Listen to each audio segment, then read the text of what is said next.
L'unité d'entraînement de base de cette proposition française est le moteur 1.5 Blue HDI d'une puissance de 130 chevaux, qui génère un couple de 300 Nm. Cette voiture atteint la première centaine du compteur de vitesse en 9,7 secondes environ et sa vitesse maximale est de 210 km/h. Le constructeur affirme que la consommation moyenne de carburant est impressionnante de 4,7 litres au 100 km. Le moteur 2.0 Blue HDI de 160 chevaux offre une dose d'excitation légèrement plus élevée. L'accélération de 0 à 100 km/h prend 8,4 secondes et la vitesse maximale est de 230 km/h. La consommation moyenne de carburant de ce moteur est très correcte et s'élève à 6,2 litres au 100 km. Le groupe diesel le plus puissant est un moteur de 180 chevaux avec un couple de 400 Nm. Cela vous permet d'accélérer de 0 à 100 km/h en 8,3 secondes pour atteindre une vitesse maximale de 235 km/h. Le constructeur indique que la consommation moyenne de carburant est de 6,3 litres au 100 km. Voilà pour les moteurs diesel. Qu'en est-il de l'essence ? Au début, la gamme de moteurs essence était dominée par le bloc 1.6 PureTech, capable de générer une puissance de 180 ou 225 chevaux. Dans la variante la plus faible, le conducteur dispose d'un couple de 250 Nm. L'accélération de 0 à 100 km/h prend 7,9 secondes et la vitesse maximale est de 230 km/h. Le constructeur indique que la consommation moyenne de carburant est d'environ 7,4 litres au 100 km. Dans la version plus puissante du bloc 1.6 PureTech, le conducteur dispose de 300 Nm de couple, ce qui se traduit par une accélération de 0 à 100 km/h en 7,3 secondes.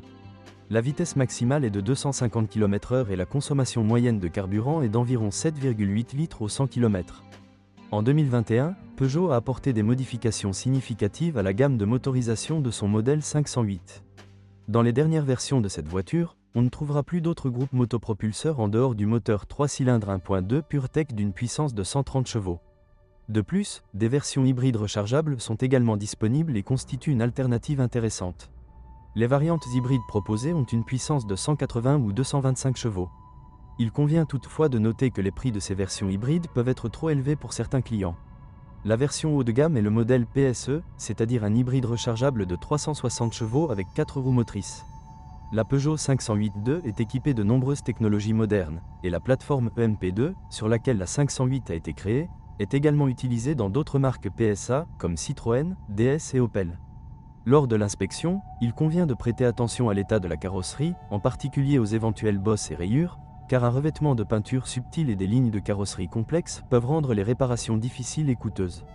L'état des jantes est également important, car les grandes jantes équipées de pneus à profil bas et d'une petite lèvre de protection peuvent facilement être endommagées par le contact avec les bordures.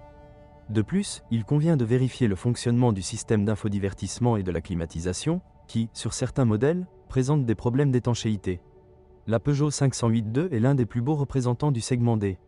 Les premières années de production ont été riches en moteurs intéressants qui ont été systématiquement retirés de l'offre. Ce n'est pas une voiture particulièrement spacieuse et offre une grande fonctionnalité de coffre, mais si quelqu'un recherche une voiture qui plaira aux yeux et offrira une excellente conduite, la proposition française mérite l'attention. Avantage de la Peugeot 508-2 d'occasion, un intérieur bien fait et conçu de manière intéressante.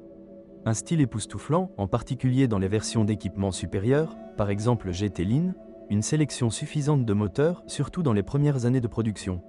Version diesel et hybride rechargeable disponible. Une voiture qui vous démarquera certainement de la foule.